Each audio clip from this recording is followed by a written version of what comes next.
Opo, balik na po tayo sa ating mga upuan para po makapagsalita na po ang ating pinaka-espesyal na bisita ngayong tanghali pong ito. Dingdong! Tatlong itong kagawa.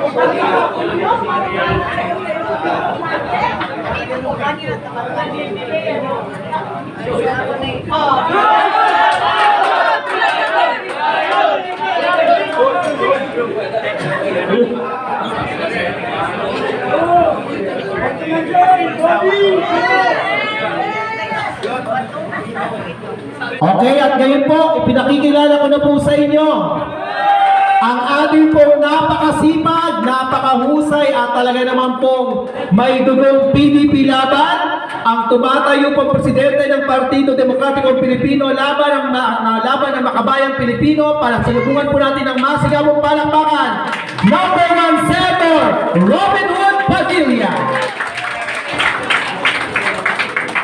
A'udhu billahi minasyaitanir rajim. Bismillahirrahmanirrahim.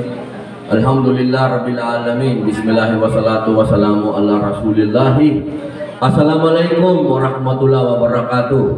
Ako po'y bumabati sa inyo ng pagpapala po, kapayapaan at awa ng nag-iisang Panginoon Diyos.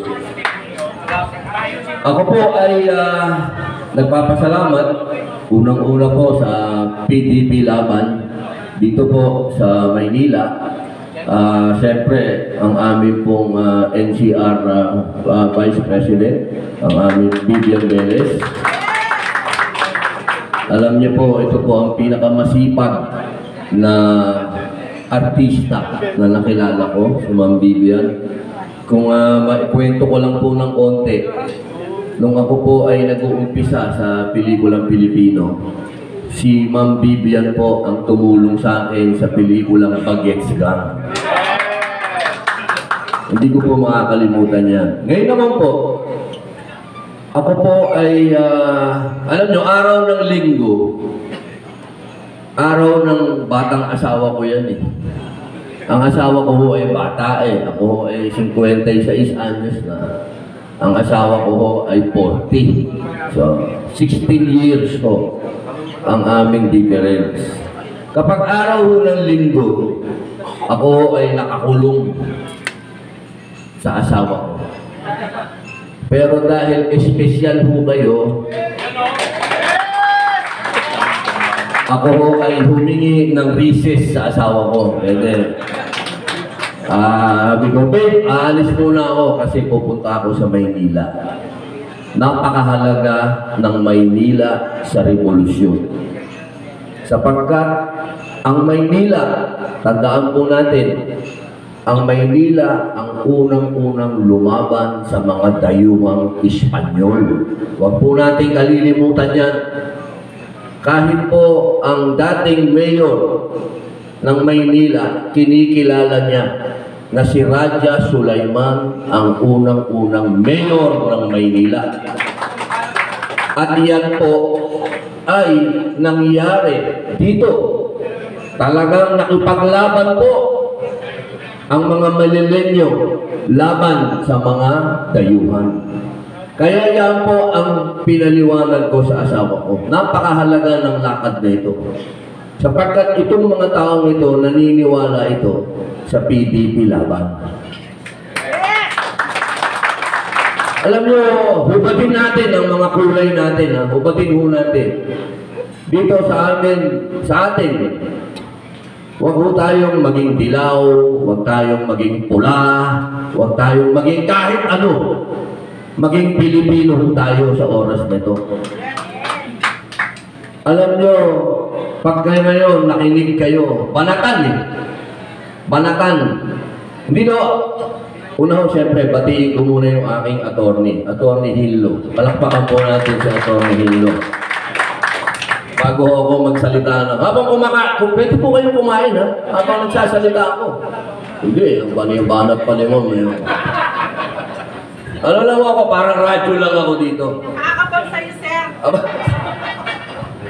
Gusto ko lamang po si Atty. Jimmy Bondo. Nakita ko din dito ba si Jimmy Bondo? Tinakasan ba ako? Papuntang Novaliches. Okay. Tutuloy ko po yung sinasabi ko. Maiksi lang po ito. Mga 2 oras lang.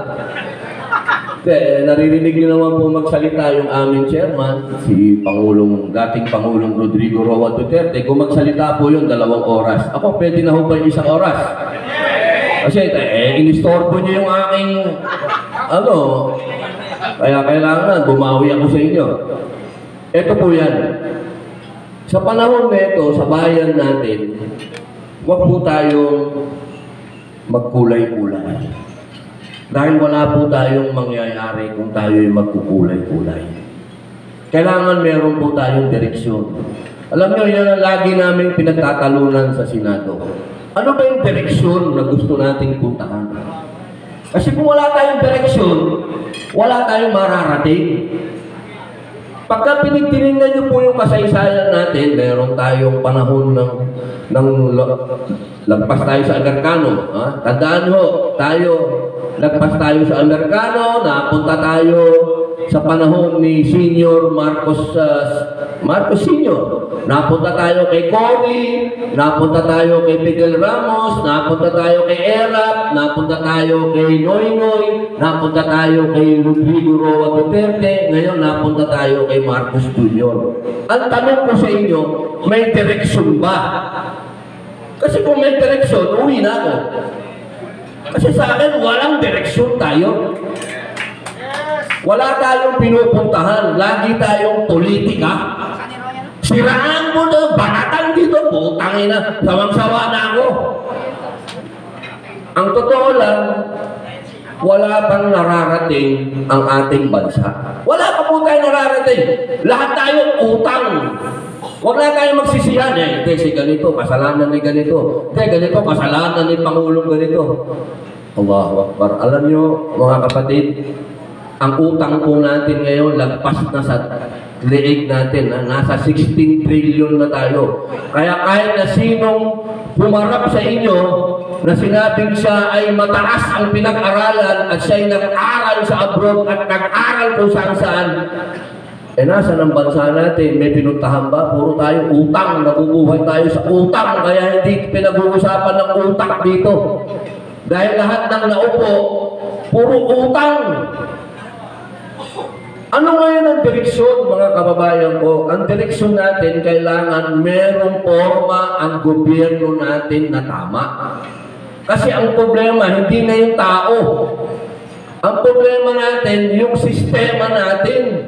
Yung sistema natin, paikot-ikot, pare-parehas. Di ba kayo nagsasawa? Nakakasawa na ho. Makikibagay tayo sa bagong upo. May bagong dadating, makikibagay na naman tayo. Ang nangyayari sa atin, wala ho puro tayo pakikibagay. Ang paggobyerno ay hindi pakikibagay. Tandaan niyo yan. Ang gobyerno ay isang direksyon na kailangan sumunod tayong lahat. Kapag hindi tayo sumunod, eto tayo. Eto ho tayo, baon sa utang. Baka akala nyo, masarap ang buhay natin lahat. Restaurant tayo. Lahat po tayo. Ekonomiya natin, utang ha. Kaya ho, pag kami lumalabas sa inyo, lumalapit sa inyong mga taga-gobyerno, mga naka-Amerikana, huwag kayong masyadong bumilib. Kasi lahat tayo utang. So ano ang solusyon? Ang solusyon ho, gumaya tayo sa mga bansang kapitbahay natin. Sino ba yung mga kapitbahay natin?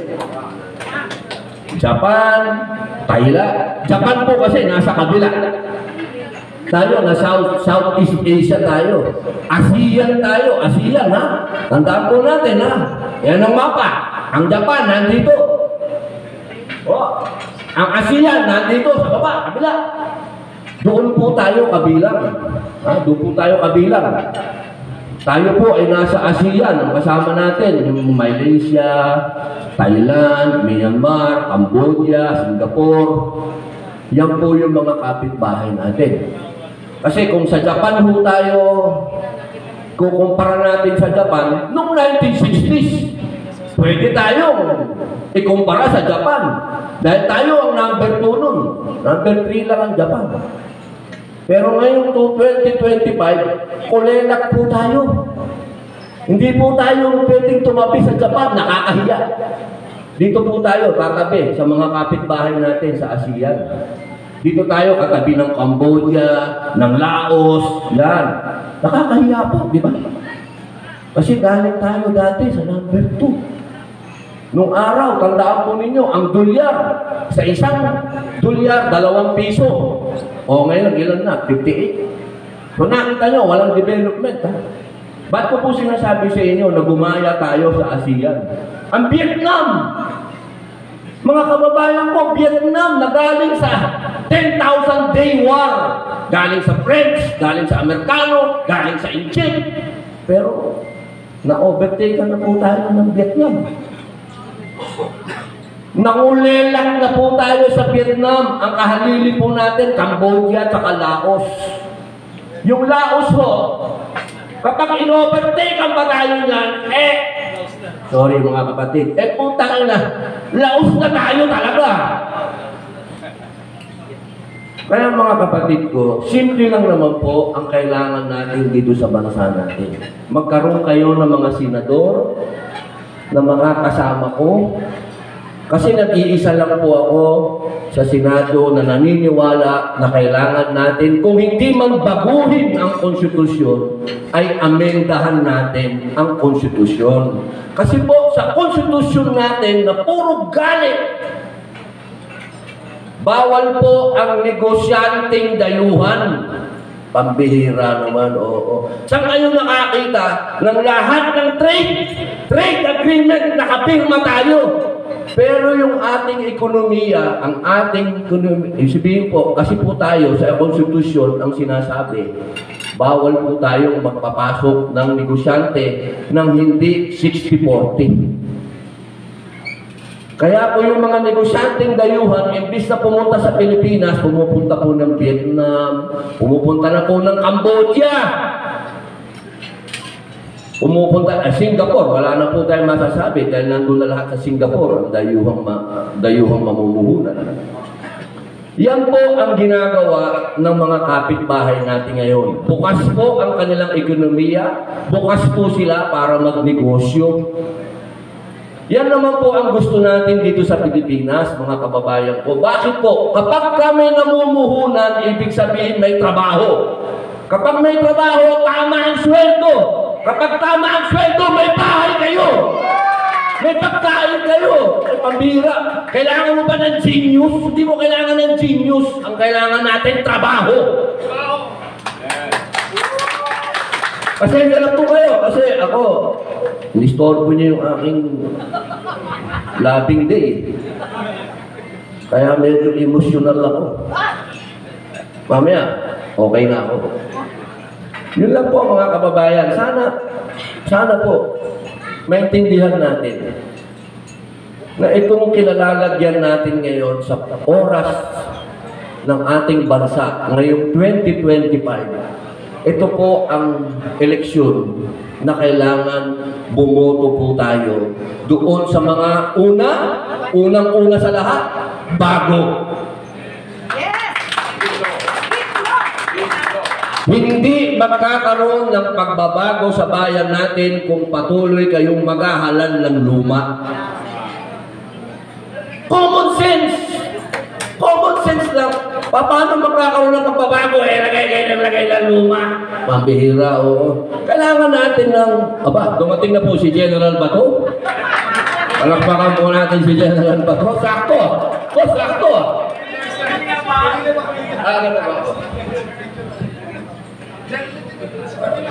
Tatapusin ko na, boss. Tatapusin ko na.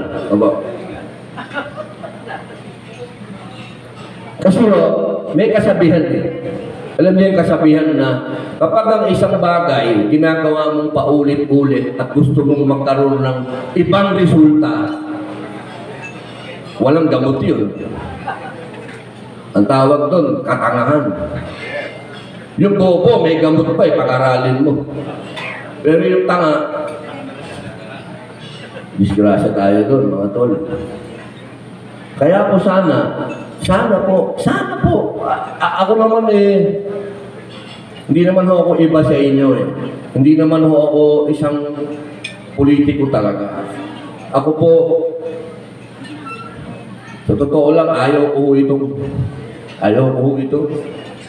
Kaya lang ako po ay kinausap ng aming chairman, katulad po kung paano kinausap si Atty. Hillo, kung paano kinausap si General Bato, ng dating Pangulo, Rodrigo Roa Duterte, na sinasabi niya po na kailangan kayo ng bayan. Kaya po kami nandito. Para isulong po namin ang pagbabago o pag-amyenda ng saligang batas. Yun po ang kailangan natin. Hindi na po natin kailangan ng yung saksakan ng talino. Wala pong nangyari sa mga saksakan ng talino, ninakawan lang tayo lahat. Ang kailangan po natin may common sense na naiintindihan na ang kailangan ng bansa, negosyo, puhunan, trabaho, hindi ayuda. Mabuti sana kung yung ayuda galing sa kita natin. Hindi naman po tayo kumikita, galing po sa utang. Di ba sa bahay natin, ganun lang lagi. Oh, umutang ka na naman. Paano tayo? Simple. Napaka-simple po.